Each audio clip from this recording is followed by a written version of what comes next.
name is Dr. Maurice Pitesky, and welcome back to the Sitch, a bi-monthly show from the UC Davis School of Vet Med Cooperative Extension. Today, we're going to talk about the Virulent Newcastle Disease vaccine and whether you should get it for your backyard chickens. Before we talk about Virulent Newcastle Disease, VND, just a friendly reminder on the rules of the Sitch. This video has to be 3 minutes or less, no fancy word pledge, and I have to have at least one chicken joke or pun. So just briefly, VND or Virulent Newcastle Disease is a highly infectious virus that kills a lot of chickens.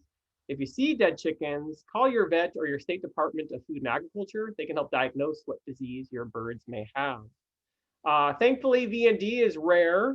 It's considered a foreign animal disease, so it doesn't happen too often in the United States. However, we've had 3 major outbreaks in Southern California over the last 50 years, including the most recent one between 2018 and 2020.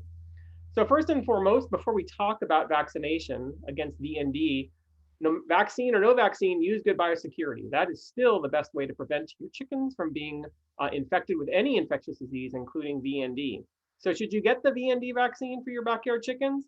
In general, if you live in an area affected by VND or you take your birds to shows and other events, my recommendation is to vaccinate your backyard birds against VND. If you vaccinate, either use the Lasota or the B1 vaccine and give it via an eye dropper every 6 months in the eye. A few things about the vaccine. It's important to recognize that the vaccine can produce some mild clinical signs such as coughing and sneezing. That's completely normal. It's also important to realize vaccines aren't perfect.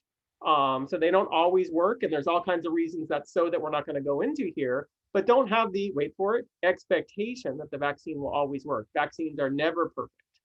And I think the most important thing I want to convey to people is that the vaccine prevents disease, but does not prevent infection. This is very important to realize, since if you vaccinate your birds and they subsequently get infected with VND, they can then transmit disease without showing any clinical signs. So regardless of whether you're vaccinating or not vaccinating, you need to practice really good biosecurity, really good management to prevent diseases, this disease from spreading.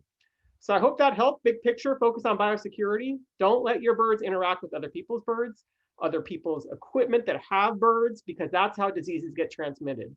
If you decide to use the vaccine, give it correctly and don't change your best practices. I hope this is helpful. And as always, if you have any other topics you'd like covered on the Sitch, please email me at drcluck@ucdavis.edu. Thank you.